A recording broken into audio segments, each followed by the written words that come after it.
2024년 9월 제네바 국제안보회의가 순식간에 아수라장이 됐습니다. 비공개로만 돌던 기밀 문서 한 장. 거기엔 충격적인 문구가 적혀 있었습니다. 몽골의 전략적 선택 대한민국. 그 문장 하나에 중국 대표단은 회의장을 박차고 나갔고 러시아는 즉각 중단하라 며 고성을 질렀습니다. 미국조차 밤새 긴급 대책 회의를 열었습니다. 전 세계 강대국을 동시에 뒤흔든 나라가 한국이었습니다. 그리고 단 72시간 뒤 울란바토르 광장엔 8만 명이 몰려 태극기를 흔들며 외쳤습니다. 우리는 한국과 함께 간다. 총도 압박도 없었습니다. 오직 40년 조용히 쌓아올린 신뢰의 힘. 지금부터 강대국을 무너뜨린 한국 외교의 진짜 이야기를 들려드리겠습니다. 저는 데이비드입니다. 독일 베를린에서 태어나 런던에서 20년 넘게 동북아 군사 전략을 연구해온 분석가죠. 지금까지 수많은 위기 상황을 지켜봤지만 2025년 3월 17일 새벽만큼 심장이 빠르게 뛴 적은 없었습니다. 그날 새벽 5시 런던의 빗소리가 연구실 유리창을 두드리고 있었어요. 저는 이미 3시간 전부터 잠을 포기한 상태였습니다. 사실 요즘 들어 제대로 잠을 잔 날이 거의 없었죠. 동북아 정세가 심상치 않았거든요. 책상 위 스탠드 불빛 아래서 최신 위성 이미지 분석 보고서를 검토하던 중이었습니다. 그때 휴대폰이 짧게 진동했어요. 새벽에 오는 메시지는 늘 좋지 않은 소식입니다. 싱크탱크 본부에서 온 긴급 메시지였죠. 제목은 단순했습니다. 긴급 보고서 도착. 저는 커피잔을 내려놓고 즉시 첨부 파일을 열었습니다. 첫 페이지에 적힌 단 한 문장을 보는 순간 손에 쥔 마우스가 멈췄어요. 몽골이 움직인다. 저는 화면을 뚫어지게 쳐다봤습니다. 20년 동안 이 지역을 연구하면서 몽골이라는 이름, 이 주어로 쓰인 긴급 보고서를 본 기억이 거의 없었어요. 몽골은 늘 러시아와 중국이라는 거대한 두 이웃 사이에 끼인 채 조용히 균형을 유지하는 나라였으니까요. 그들이 스스로 무언가를 시작한다는 건 정말 드문 일이었습니다. 보고서를 계속 읽어 내려갔어요. 그런데 내용은 생각보다 훨씬 심각했습니다. 러시아군이 몽골 북부 국경 지역으로 기갑사단 2개를 재배치하고 있다는 정보가 나왔죠. 동시에 중국은 네이멍구 지역에서 사흘째 대규모 실사격 훈련을 진행 중이었습니다. 훈련 규모만 봐도 1만 명이 넘는 병력이 동원됐더군요. 저는 손가락으로 관자놀이를 눌렀어요. 두 강대국이 같은 시기에 같은 방향으로 군사활동을 강화한다는 건 결코 우연이 아닙니다. 이건 경고였어요. 아니, 압박이었죠. 문제는 그 압박의 대상이 누구인가 하는 점이었습니다. 그런데 이상한 건 몽골의 반응이었어요. 보고서 어디에도 몽골 정부의 공식 입장이 없었습니다. 외교부 성명도 국방부 브리핑도 심지어 대통령실 논평조차 없었죠. 완벽한 침묵이었습니다. 저는 의자에 등을 기대며 생각했어요. 침묵은 2가지를 의미합니다.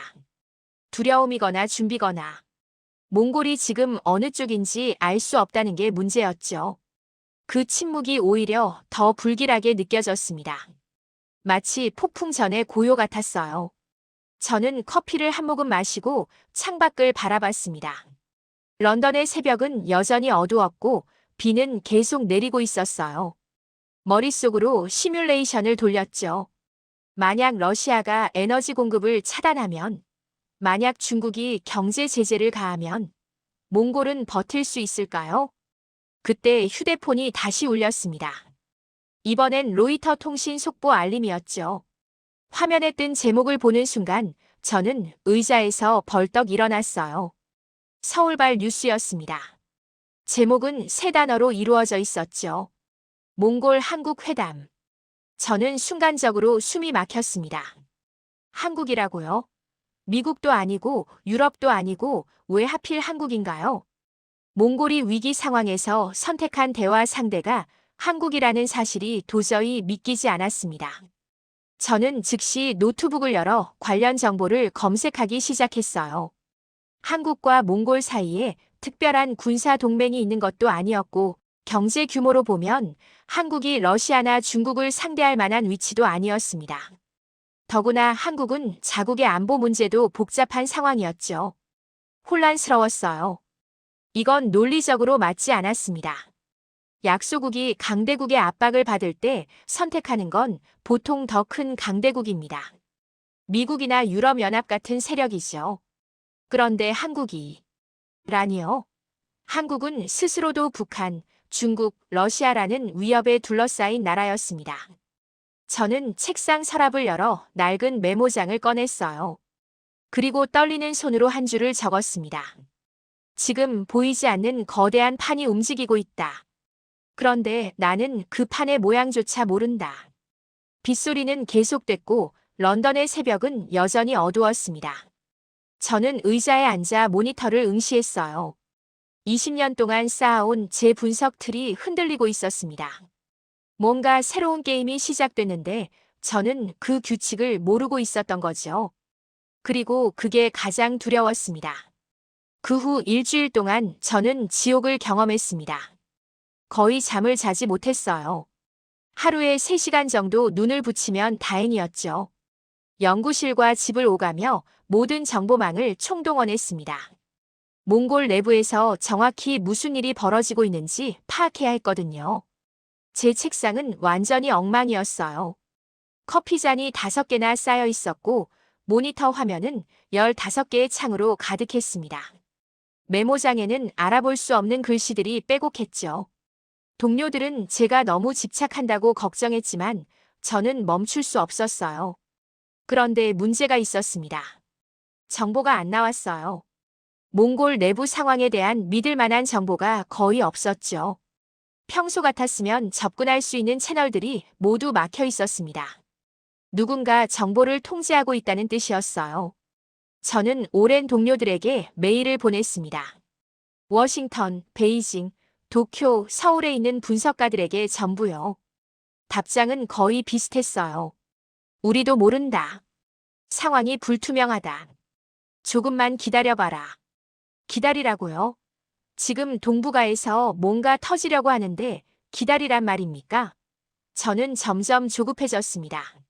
3월 22일 밤 저는 책상 앞에서 머리를 감싸 쥐고 있었어요. 벽에 걸린 시계는 자정을 넘기고 있었죠. 그때 컴퓨터에서 새 메일 알림음이 울렸습니다. 발신자를 보는 순간 심장이 뛰었어요. 서울에 있는 한 동료였습니다. 그는 한국 외교부에 연결된 사람이었죠. 메일 제목에는 단 2글자만 적혀 있었어요. 확인. 저는 손이 떨리는 걸 느끼며 첨부 파일을 클릭했습니다. 파일이 열리는데 몇 초가 걸렸어요. 그 몇 초가 영원처럼 느껴졌죠. 그리고 마침내 화면에 문서가 나타났습니다.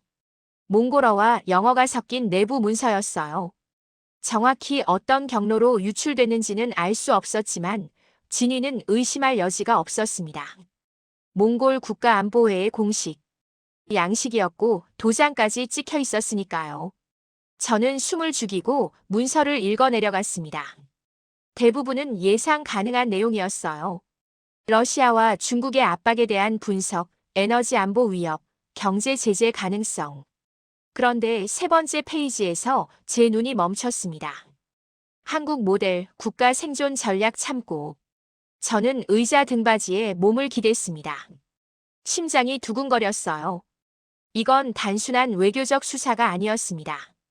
몽골 정부가 공식적으로 내부 문서에서 국가 생존의 모델로 한국을 지목했다는 뜻이었죠.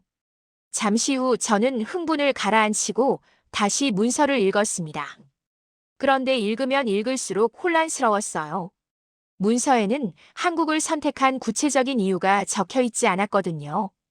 단지 한국 모델이라는 표현만 반복됐을 뿐이었습니다.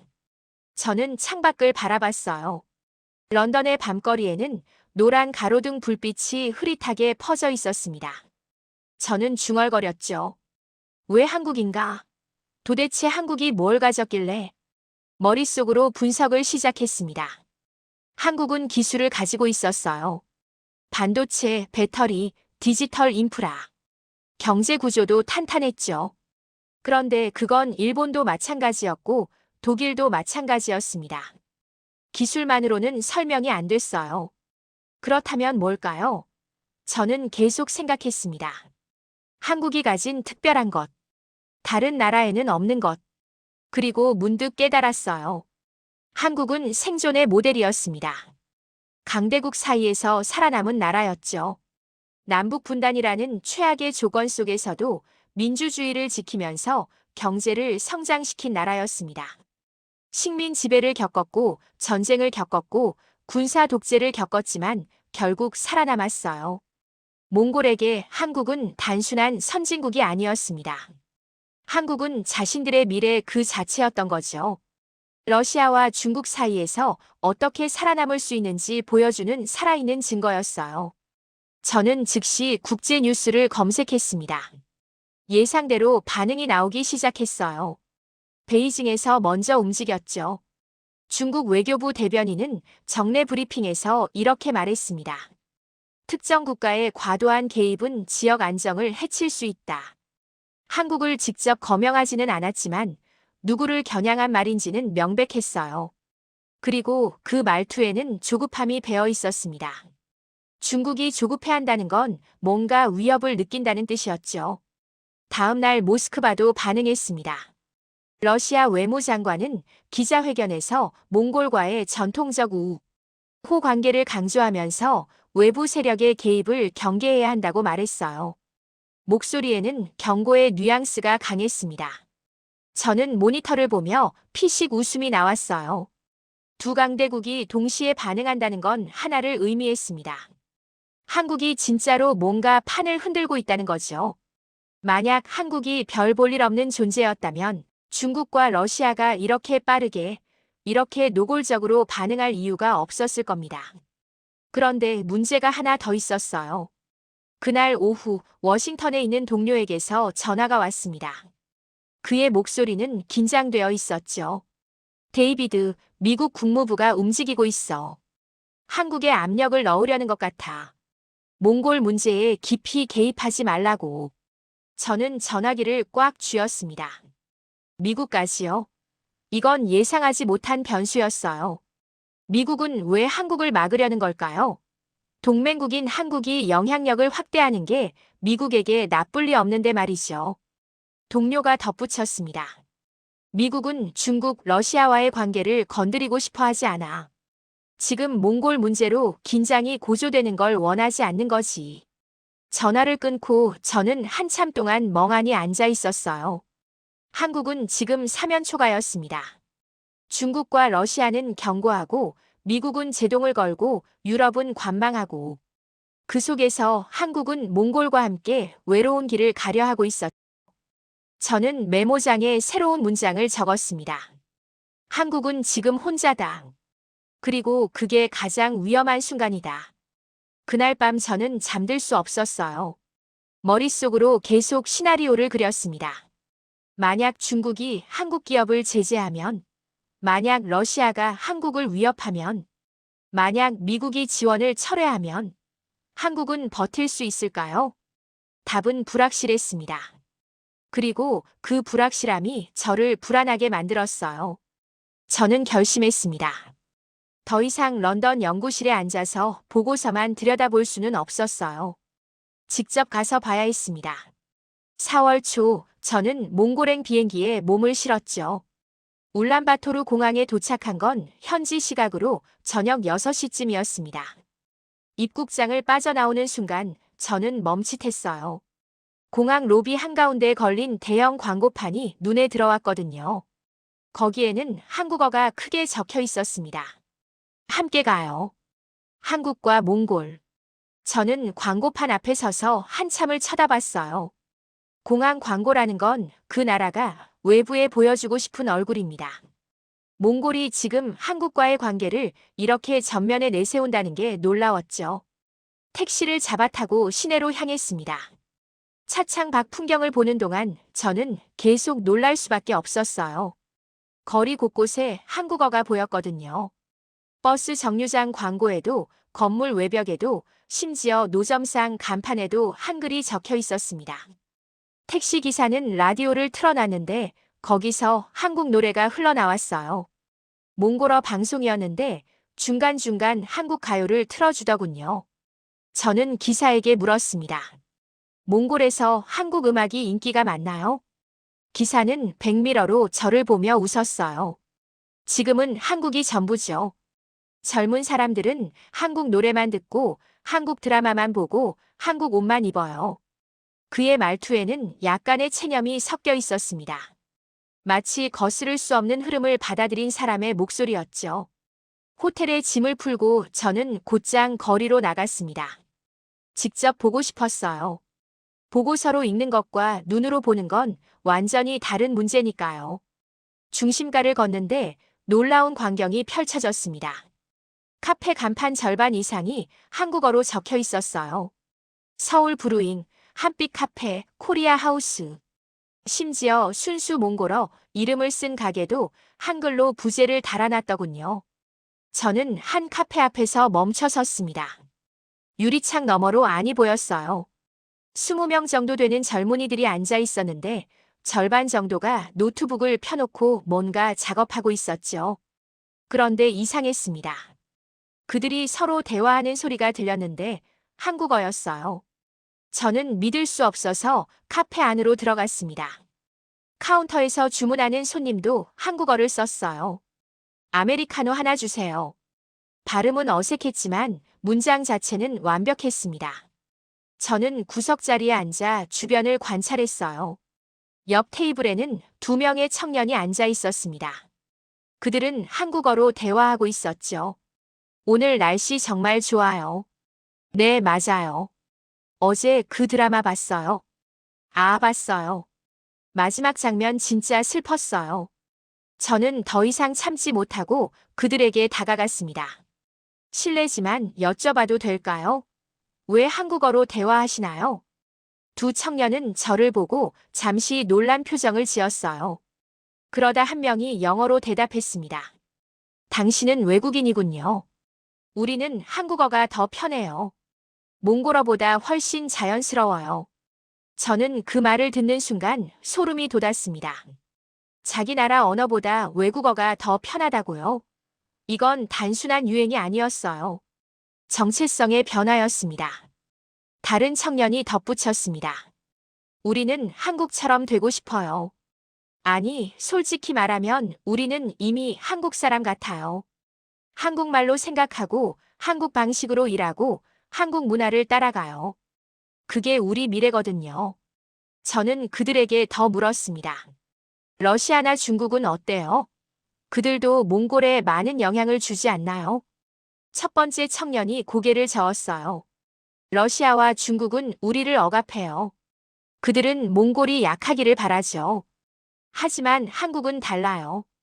한국은 우리가 강해지기를 바래요. 우리에게 기술을 주고 기회를 주고 희망을 줘요.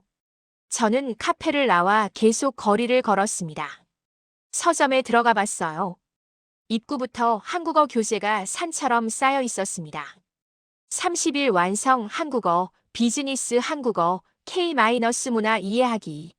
책 제목만 봐도 어떤 열풍이 불고 있는지 알 수 있었죠.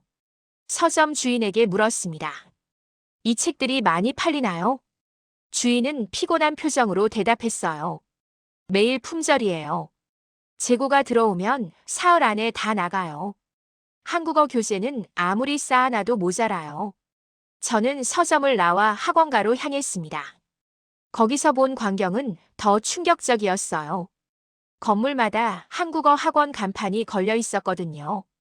K-Age 어캐더미, 소울 랭거지 센터, 코리아 퓨처 인스터튜트. 모든 학원이 한국어를 가르치고 있었습니다. 한 학원 앞에 서 있는데 수업이 끝났는지 학생들이 우르르 나왔어요. 대부분 초등학생이나 중학생 정도로 보이는 아이들이었습니다. 그들을 데리러 온 어머니들이 아이 손을 잡고 말하더군요. 한국어 열심히 배워야 해. 우리 미래는 한국이야. 저는 그 장면을 보며 깊은 한숨을 내쉬었습니다. 이건 개인의 선택이 아니었어요. 국가 전체가 방향을 틀고 있었던 겁니다. 몽골은 더 이상 러시아어나 중국어를 미래 언어로 보지 않았어요. 그들이 선택한 건 한국어였습니다. 그날 저녁 호텔 방으로 돌아와 노트북을 열었어요. 그리고 보고서 초안에 이렇게 적기 시작했습니다. 몽골의 심장은 이미 한국어로 뛰고 있다. 이건 언어학습이 아니다. 이건 국민 정체성의 이동이다. 그리고 이 변화는 되돌릴 수 없다. 창밖으로 울란바토르의 밤 풍경이 보였습니다. 빌딩 옥상마다 한국 기업 광고 전광판이 빛나고 있었어요. 삼성, LG, 현대. 그 불빛들이 몽골의 밤을 밝히고 있었죠. 저는 그 순간 깨달았습니다. 한국은 이미 이겼어요. 총 한 방 쏘지 않고 군대 한 명 보내지 않고 몽골의 미래를 손에 넣은 겁니다. 이건 새로운 형태의 영향력이었어요. 그리고 그게 가장 강력한 힘이었죠. 울란바토르에서의 나흘째 되던 날, 저는 몽골 정부 청사 근처에서 한 한국 기업 관계자를 만났습니다. 서울에 있는 제 동료가 소개해준 사람이었죠. 그는 몽골 디지털 인프라 구축 프로젝트를 담당하고 있었어요. 우리는 조용한 카페에서 만났습니다. 그는 서류 가방에서 태블릿을 꺼내 보여줬어요. 화면에는 몽골 전역의 디지털 네트워크 지도가 펼쳐져 있었습니다. 이게 지금 우리가 진행하고 있는 프로젝트예요. 그가 화면을 손가락으로 가리키며 설명했습니다. 전자정부 시스템, 디지털 금융 플랫폼, 스마트시티 인프라. 거의 모든 게 한국 기술로 만들어지고 있어요. 저는 놀라서 물었습니다. 거의 모든 게요? 어느 정도나 되는데요? 그는 잠시 생각하더니 대답했어요. 80% 정도요. 몽골 정부의 핵심 시스템 대부분이 우리 손을 거쳐가고 있습니다. 행정, 금융, 통신, 교통. 심지어 국방 관련 일부 시스템도 한국 기술이 들어가 있어요. 저는 등골이 서늘해지는 걸 느꼈습니다. 이건 단순한 기술 협력이 아니었어요. 한국이 몽골의 신경망을 장악하고 있었던 겁니다.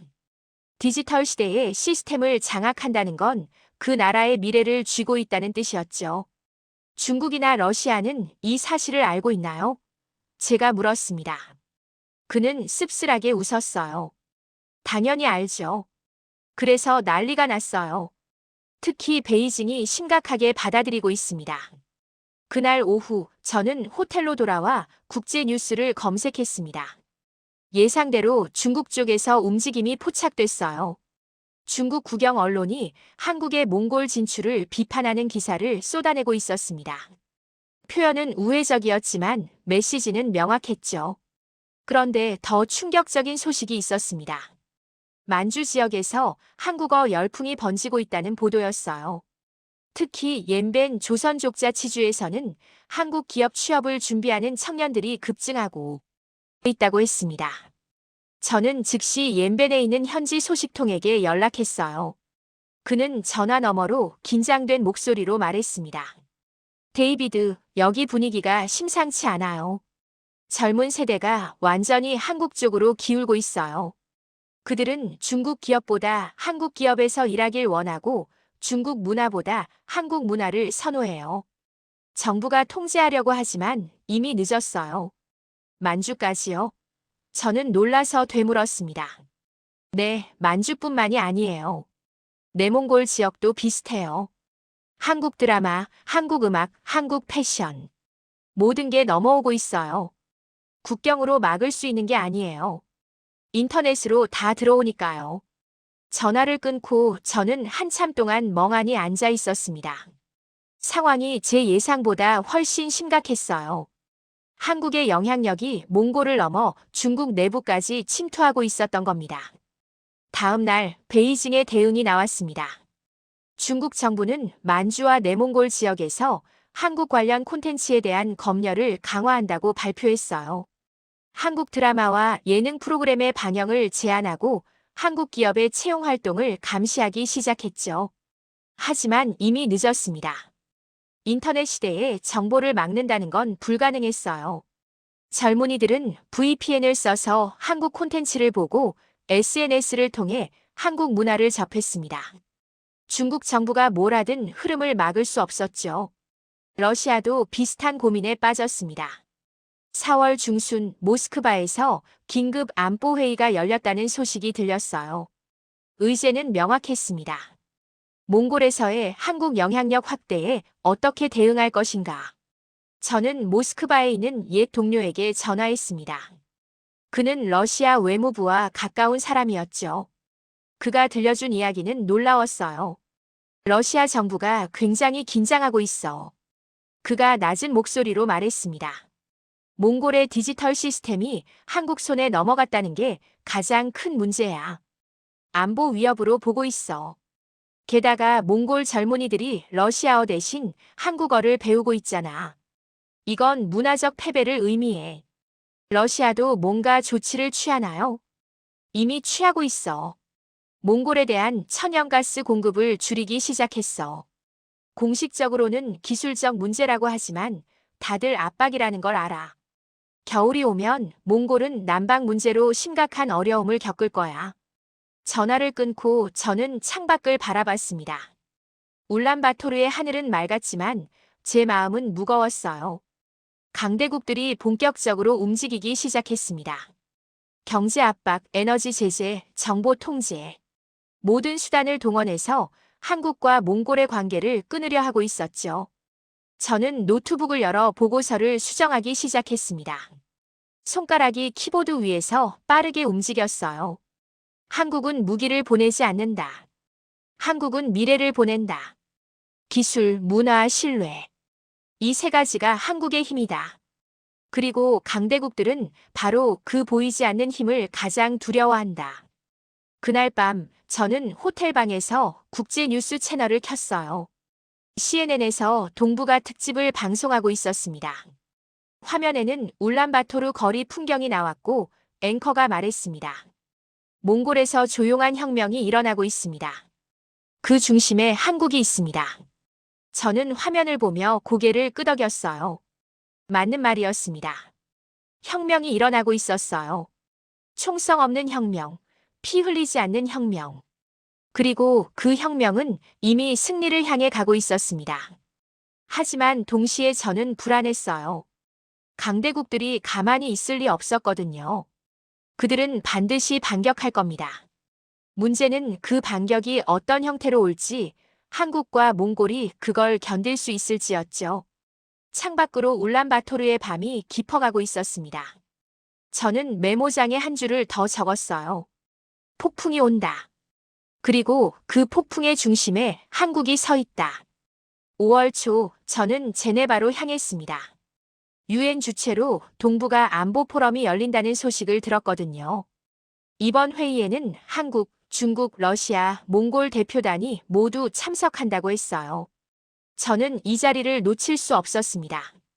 회의장에 도착했을 때는 이미 각국 대표단이 자리를 잡고 있었어요. 분위기는 팽팽했습니다. 중국 대표단은 회의실 왼쪽에, 러시아 대표단은 오른쪽에 앉아 있었죠. 한국 대표단은 중앙 뒤쪽에 자리를 잡았고 몽골 대표단은 한국 바로 옆에 앉았습니다. 저는 언론석 뒤편에 서서 회의를 지켜봤어요. 개회사가 끝나고 본격적인 토론이 시작됐습니다. 첫 번째 화면에 코리아 이니셔티브라는 문구가 나타나는 순간 회의장 공기가 얼어붙는 게 느껴졌어요. 중국 대표가 먼저 손을 들었습니다. 그는 천천히 일어서서 마이크 앞에 섰죠. 50대 중반쯤 돼 보이는 외교부 고위 관료였어요. 우리는 한국의 몽골 진출을 주의 깊게 관찰하고 있습니다. 그가 말했습니다. 한국은 스스로의 영향력을 과대평가하고 있습니다. 지역 안정은 기존 질서 속에서 유지돼야 하며 특정 국가의 일방적인 행동은 균형을 해칠 수 있습니다. 그의 목소리는 차갑고 단호했어요. 하지만 저는 미세한 조급함을 감지했습니다. 말끝마다 긴장이 배어 있었거든요. 중국이 진짜로 위협을 느끼고 있다는 증거였죠. 러시아 대표도 이어서 발언했습니다. 그는 중국보다 더 직설적이었어요. 몽골은 우리의 전통적 우방입니다.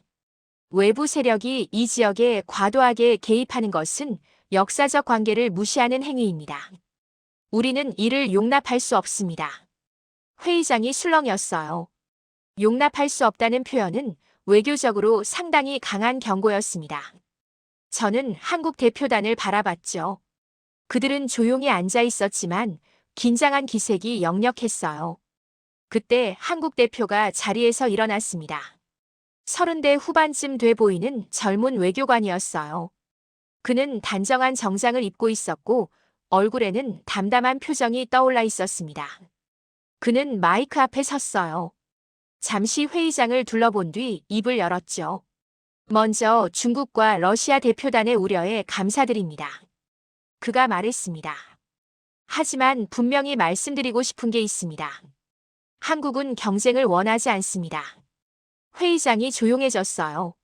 모두가 그의 다음 말을 기다렸습니다. 그가 한 템포 쉬고 이어서 말했어요. 하지만 신뢰를 잃지 않기 위해 싸울 준비는 되어 있습니다. 그 순간 회의장이 얼어붙었습니다. 저는 숨을 멈췄어요. 이건 위협이 아니었습니다. 큰 소리도 아니었죠. 그저 지키겠다는 선언이었어요.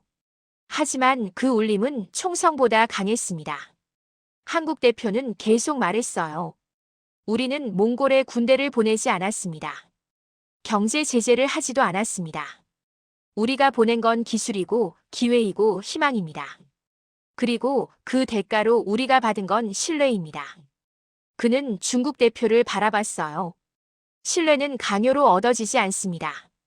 신뢰는 주어지는 겁니다. 몽골이 우리를 선택한 건 우리가 강해서가 아닙니다. 몽골이 우리를 믿기 때문입니다. 중국 대표의 얼굴이 굳어졌어요. 러시아 대표는 팔짱을 낀 채 인상을 찌푸렸죠. 하지만 아무도 반박하지 못했습니다. 한국 대표의 말이 너무 정확했거든요. 그때 몽골 대표가 일어섰습니다. 40대 중반쯤 돼 보이는 여성이었어요. 그녀는 똑바로 서 회의장을 둘러봤습니다. 저는 몽골을 대표해서 말씀드립니다. 그녀가 또렷한 목소리로 말했어요. 우리는 더 이상 누구의 뒷마당도 아닙니다. 우리는 스스로 선택할 권리가 있습니다. 그리고 우리는 신뢰를 선택했습니다. 그녀의 목소리에는 떨림이 없었어요. 오히려 단호함이 배어 있었죠. 러시아와 중국은 우리에게 많은 것을 줬습니다. 그건 사실입니다.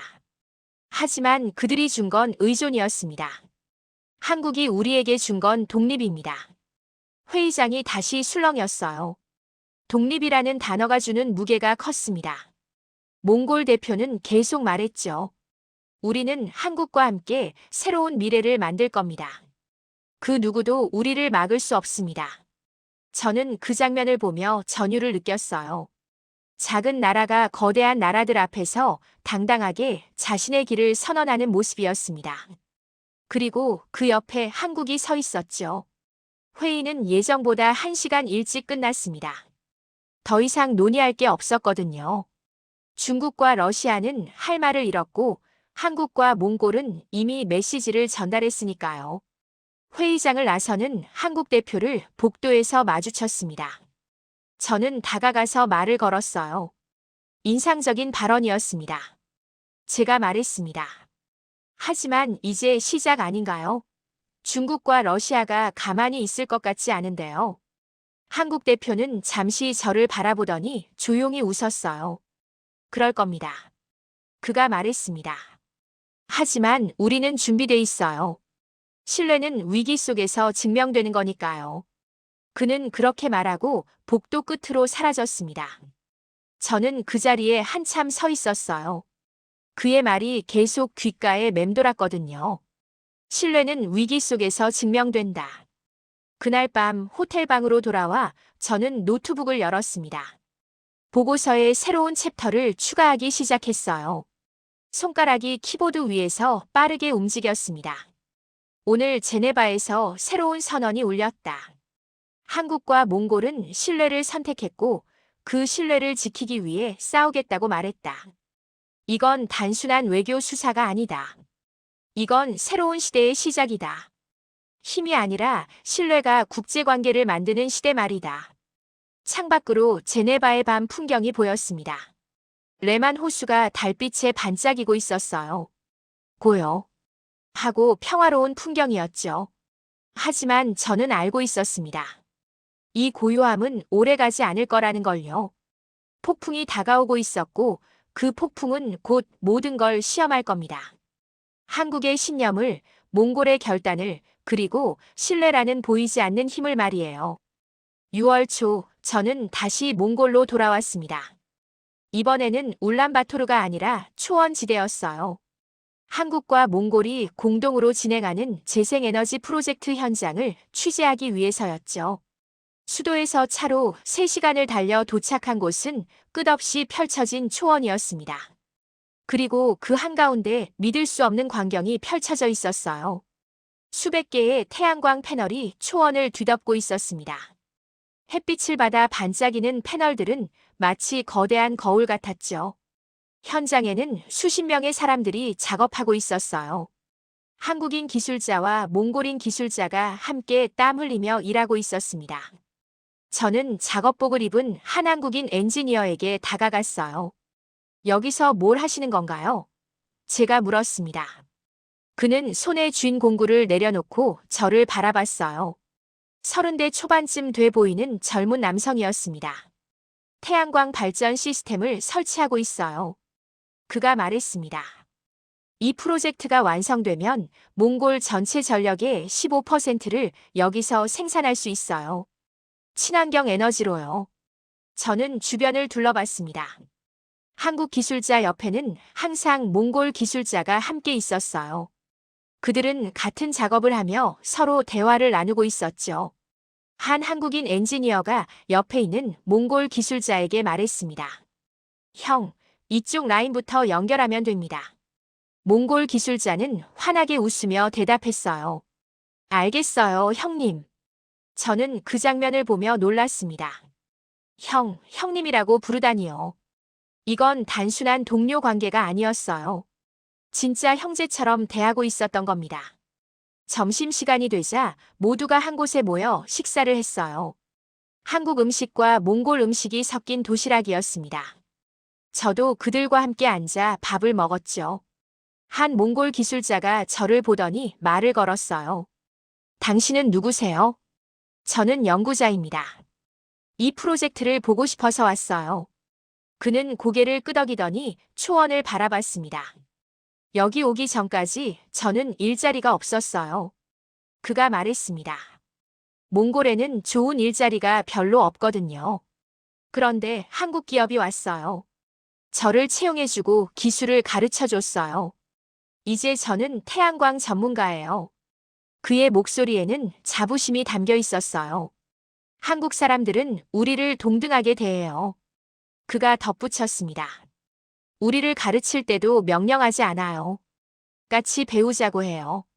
형제처럼요. 저는 그에게 물었습니다. 한국을 어떻게 생각하세요? 그는 잠시 생각하더니 대답했어요. 우린 한국처럼 되고 싶어요. 아니, 이미 한국 사람 같아요. 한국말로 이야기하면 마음이 더 잘 통해요. 꿈도 같이 꿔요. 우리 아이들이 더 나은 미래를 살 수 있도록 하고 싶다는 꿈이요. 오후에 작업이 재개됐을 때 저는 한 한국인 프로젝트 매니저를 따로 만났습니다. 그는 40대 중반쯤 돼 보이는 남성이었어요. 이 프로젝트가 특별한 이유가 뭔가요? 제가 물었습니다. 그는 초원을 바라보며 말했어요. 우리는 여기서 돈만 벌려고 온 게 아니에요. 진짜로 몽골을 돕고 싶어서 왔어요. 몽골은 에너지 자립이 절실해요. 러시아 가스에 의존하면 언제든 목이 졸릴 수 있거든요. 우리가 이 시스템을 완성하면 몽골은 에너지 독립을 이룰 수 있어요. 그는 잠시 멈췄다가 덧붙였습니다. 그리고 솔직히 말하면 이 사람들이 좋아요. 몽골 사람들은 순수해요. 배우려는 열정도 대단하고요. 우리를 진짜 형제처럼 대해줘요. 그런 사람들을 어떻게 외면하겠어요? 해가 서쪽으로 기울기 시작했을 때 저는 초원 한가운데 서서 주변을 둘러봤습니다. 수백 개의 태양광 패널이 석양을 받아 금빛으로 빛나고 있었어요. 그 아래에서 한국인과 몽골인이 함께 일하고, 함께 웃고, 함께 꿈꾸고 있었습니다. 저는 그 순간 깨달았어요. 이건 단순한 건설 프로젝트가 아니었습니다. 이건 새로운 역사를 쓰는 작업이었어요. 초원 위에서 두 나라가 함께 미래를 만들고 있었던 겁니다. 한 몽골 청년이 제게 다가와 말했습니다. 저 패널들 보이세요? 그가 손으로 가리키며 말했어요. 저게 우리 미래예요. 한국과 함께 만든 미래예요. 저녁이 되자 모두가 모여 간단한 저녁 식사를 했어요. 몽골 전통 음식과 한국 음식이 함께 차려졌습니다. 사람들은 돌아가며 술잔을 기울이고 이야기를 나눴죠. 한 나이든 몽골인이 일어서서 말했습니다. 나는 평생 이 초원에서 살았어요. 러시아가 왔다 갔고 중국이 왔다 갔어요. 하지만 그들은 우리를 형제로 대하지 않았어요. 한국은 달라요. 한국은 우리와 함께 미래를 만들어요. 그의 눈에는 눈물이 맺혀 있었습니다. 사람들이 박수를 쳤어요. 한국 기술자들도 몽골 기술자들도 모두 함께요. 그 박수 소리가 초원에 울려 퍼졌습니다. 그날 밤 저는 초원에 설치된 임시 숙소에서 잠을 잤어요. 창밖으로 별이 쏟아질 것처럼 빛나고 있었습니다. 저는 노트북을 열어 보고서를 작성했죠. 초원 위에서 새로운 역사가 자라고 있다. 태양광 패널보다 더 환하게 빛나는 건 사람들의 눈빛이다. 희망의 눈빛이다. 한국과 몽골은 이제 진짜 형제가 됐다. 피로 맺어진 형제가 아니라 꿈으로 맺어진 형제다. 그리고 그 꿈은 이미 현실이 되고 있다. 초원의 밤바람이 텐트를 살짝 흔들었어요. 저는 창밖을 바라보며 생각했습니다. 이 땅에서 일어나는 변화는 막을 수 없을 거라고요. 왜냐하면 이건 강요가 아니라 선택이었고 지배가 아니라 연대였으니까요. 7월 초 제가 가장 두려워하던 일이 벌어졌습니다. 중국이 움직였어요. 베이징은 몽골 기업들에 대한 비공식 제재를 시작했습니다. 몽골산 제품 수입을 제한하고 몽골 기업과의 거래를 중단하라는 압력을 넣었죠. 그리고 며칠 뒤 러시아도 가세했습니다. 모스크바는 몽골로 향하는 천연가스 공급을 30% 줄였어요. 공식 발표는 파이프라인 정비 때문이라고 했지만 누가 봐도 압박이었습니다. 저는 울란바토르에 머물며 상황을 지켜봤어요. 거리 분위기가 급격히 어두워졌습니다. 사람들 표정에 불안이 역력했죠. 겨울이 오면 난방을 어떻게 하나, 경제가 무너지면 어떻게 하나. 그런 걱정이 도시 전체를 짓누르고 있었습니다. 전 세계 언론은 몽골이 곧 굴복할 거라고 보도했어요. CNN에서는 몽골 경제 전문가를 인터뷰했는데 그는 이렇게 말했습니다. 몽골은 중국과 러시아 없이는 생존할 수 없다. 한 달 안에 항복할 것이다. 저도 비슷하게 생각했어요. 현실적으로 몽골이 버틸 방법이 없어 보였거든요. 한국이야. 무리 지원해도 중국과 러시아의 압박을 상쇄하기엔 역부족이었습니다. 그런데 7월 5일 밤 믿을 수 없는 일이 벌어졌습니다. 저는 호텔방에 있었어요. 창밖으로 수우바타르 광장이 보였는데 갑자기 사람들이 모이기 시작했습니다. 처음엔 몇십 명이었어요. 그런데 10분, 20분이 지나면서 사람들이 계속 모여들었죠. 저는 서둘러 밖으로 나갔습니다. 광장으로 가는 길은 이미 사람들로 가득했어요. 모두 한 방향으로 걸어가고 있었습니다. 누가 시킨 것도 아닌데 마치 약속이라도 한 듯 광장으로 향하고 있었죠. 광장에 도착했을 때 저는 숨이 멎는 듯 했습니다. 수백 명이 모여 있었어요. 아니, 수천 명이었습니다.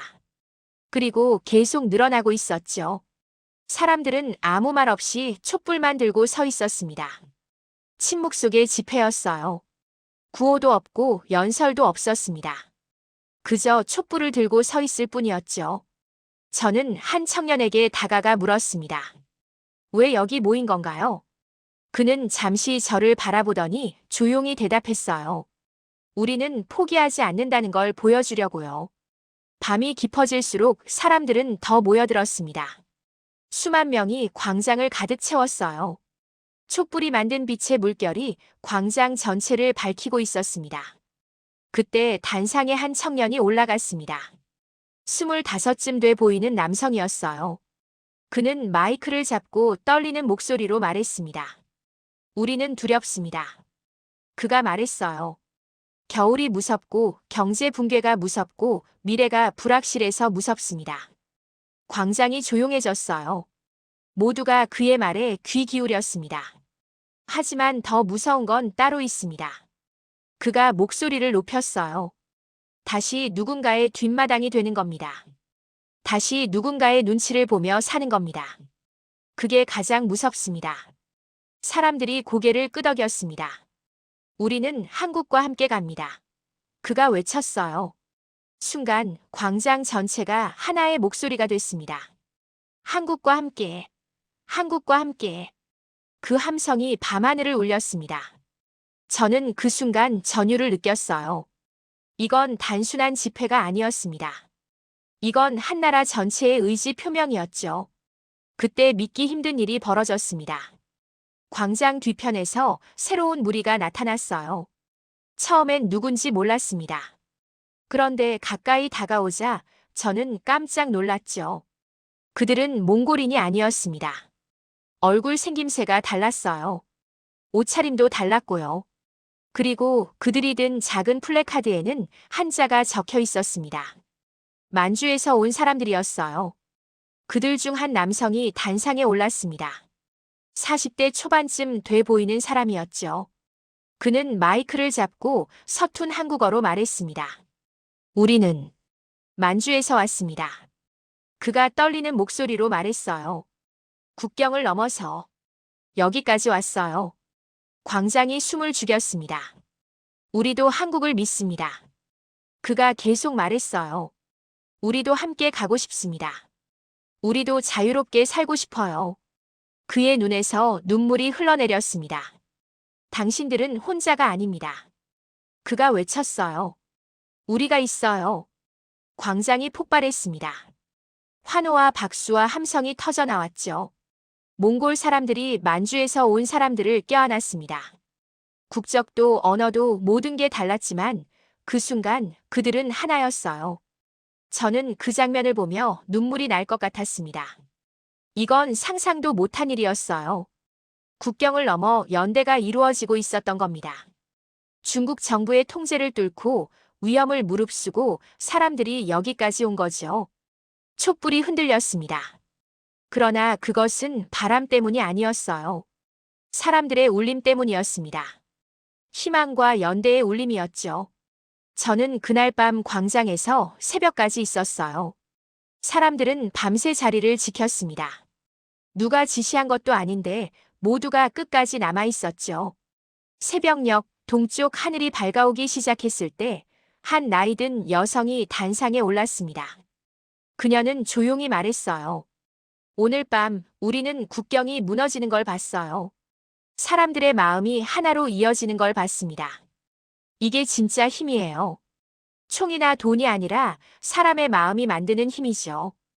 그녀의 목소리는 떨렸지만 단호했습니다. 우리는 이길 겁니다. 왜냐하면 우리는 혼자가 아니니까요. 광장에서 다시 환호가 터져 나왔어요. 촛불은 여전히 타오르고 있었고 새벽 하늘은 점점 밝아지고 있었습니다. 저는 광장을 빠져나와 호텔로 돌아왔어요. 손이 떨려서 한참 동안 노트북 키를 칠 수 없었습니다. 그리고 마침내 한 문장을 적었죠. 오늘 밤 국경은 무너졌다. 사람들의 마음이 하나로 이어졌기 때문이다. 이것이 신뢰의 힘이다. 이것이 한국이 만든 기적이다. 창밖으로 울란바토르의 새벽이 밝아오고 있었습니다. 거리에는 여전히 사람들이 걸어가고 있었어요. 집으로 돌아가는 사람들이었죠. 그들의 얼굴에는 피곤함이 있었지만 동시에 희망도 있었습니다. 저는 그날 확신했습니다. 몽골은 무너지지 않을 거라고요. 그리고 이 연대는 계속 퍼져나갈 거라고요. 중국도 러시아도 막을 수 없는 흐름이 시작됐다는 걸 말이에요. 7월 중순 저는 다시 초원으로 향했습니다. 이번에는 특별한 이유가 있었어요. 한국과 몽골이 공동으로 역사적인 선언을 한다는 소식을 들었거든요. 초원 한가운데 임시 무대가 설치돼 있었습니다. 그 위에 한국과 몽골의 국기가 나란히 바람에 펼쳐지고 있었어요. 세계 각국의 언론이 카메라를 설치하고 있었고 수백 명의 사람들이 무대 앞에 모여 있었습니다. 저는 언론석에 자리를 잡고 앉았어요. 옆에는 BBC, CNN, 알자지라 기자들이 앉아 있었습니다. 모두가 긴장한 표정으로 무대를 바라보고 있었죠. 정오가 되자 몽골 총리가 단상에 올랐습니다. 60대 초반쯤 돼 보이는 남성이었어요. 그는 마이크 앞에 서서 천천히 숨을 고르더니 입을 열었습니다. 오늘 우리는 새로운 미래를 엽니다. 그가 말했습니다. 한국과 몽골은 100년을 함께 설계합니다. 그의 목소리는 단호했어요. 떨림이 전혀 없었습니다. 지난 몇 달 동안 우리는 많은 압박을 받았습니다. 그가 계속 말했어요. 경제 제재, 에너지 차단, 외교적 고립. 강대국들은 우리를 무릎 꿇릴 수 있다고 생각했죠. 그는 잠시 멈췄다가 목소리를 높였습니다. 하지만 우리는 무릎 꿇지 않았습니다. 왜냐하면 우리 옆에 한국이 있었기 때문입니다. 관중석에서 박수가 터져 나왔어요. 몽골 사람들이 일어서서 환호했습니다. 몽골 총리는 한국 대표를 향해 손을 내밀었어요. 한국 외교부 장관이 단상에 올라 그의 손을 잡았습니다. 두 사람이 악수하는 장면이 전 세계로 생중계됐죠. 한국 장관이 마이크 앞에 섰습니다. 50대 후반쯤 돼 보이는 여성이었어요. 그녀는 차분한 목소리로 말하기 시작했습니다. 몽골은 우리에게 신뢰를 줬습니다. 그녀가 말했어요. 그리고 우리는 그 신뢰를 배신하지 않을 것입니다. 어떤 상황에서도 어떤 압박 속에서도 우리는 몽골을 떠나지 않을 것입니다. 그녀의 말에 힘이 실려 있었습니다. 신뢰는 위기 속에서 증명됩니다. 그녀가 계속 말했어요. 지난 몇 달은 우리에게 시험이었습니다. 그리고 우리는 그 시험을 통과했다고 믿습니다. 그녀는 뒤를 돌아 화면을 가리켰어요. 거기에는 새로운 프로젝트 계획이 펼쳐져 있었습니다. 오늘 우리는 K-망골리어 프렌드십 펀드를 발표합니다. 그녀가 말했습니다. 총 50억 달러 규모의 무상 지원입니다. 조건도 담보도 금리도 없습니다. 관중석이 술렁였어요.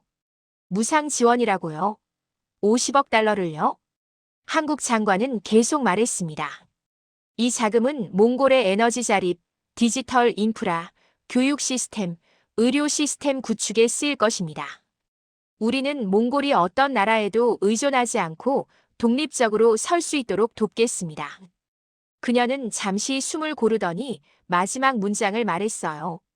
우리는 친구이기 때문에 이 손을 내밉니다. 대가를 바라지 않습니다. 단지 함께 가고 싶을 뿐입니다. 그 순간 초원 전체가 환호로 가득 찼습니다. 사람들이 일어서서 박수를 쳤어요. 몽골 사람들은 울고 있었고 한국 관계자들도 눈시울을 붉히고 있었습니다. 저는 그 장면을 보며 키보드를 두드렸어요. 노트북에 실시간으로 기사를 작성하고 있었거든요. 손가락이 떨렸지만 멈출 수 없었습니다. 한국은 총 대신 신뢰를, 지배 대신 우정을 선택했다. 오늘 초원에서 새로운 역사가 쓰였다. 힘이 아니라 마음으로 세상을 바꾸는 역사가. 행사가 끝난 뒤 저는 한국 장관과 짧은 인터뷰를 할 수 있었습니다. 그녀는 피곤한 표정이었지만 눈빛만은 또렷했어요. 이 결정이 쉬웠나요? 제가 물었습니다. 중국과 러시아의 반발이 예상되는데요. 그녀는 잠시 생각하더니 대답했어요. 쉽지 않았습니다. 하지만 옳은 일이었습니다. 우리는 계산만 하며 살 수는 없어요. 때로는 신념을 따라야 합니다. 그리고 몽골을 믿는다는 우리의 신념은 변하지 않을 겁니다. 저는 고개를 끄덕였습니다. 해가 서쪽으로 기울기 시작했을 때 저는 초원 한가운데 홀로 서 있었어요. 바람이 풀을 스쳐 지나갔고 멀리서 말들이 뛰어다니는 소리가 들렸습니다. 저는 노트북을 열어 보고서의 마지막 장을 작성하기 시작했어요. 지난 5달 동안의 모든 기록을 정리하며 마지막 문장을 적었습니다. 한국은 총 대신 신뢰를, 지배 대신 우정을 선택했다. 그리고 그 신뢰는 몽골을 바꾸고 만주를 흔들며 세계를 움직였다. 초강 대국의 정의는 바뀌었다. 힘이 아니라 사람을 바꾸는 나라. 미래를 함께 꿈꾸는 나라.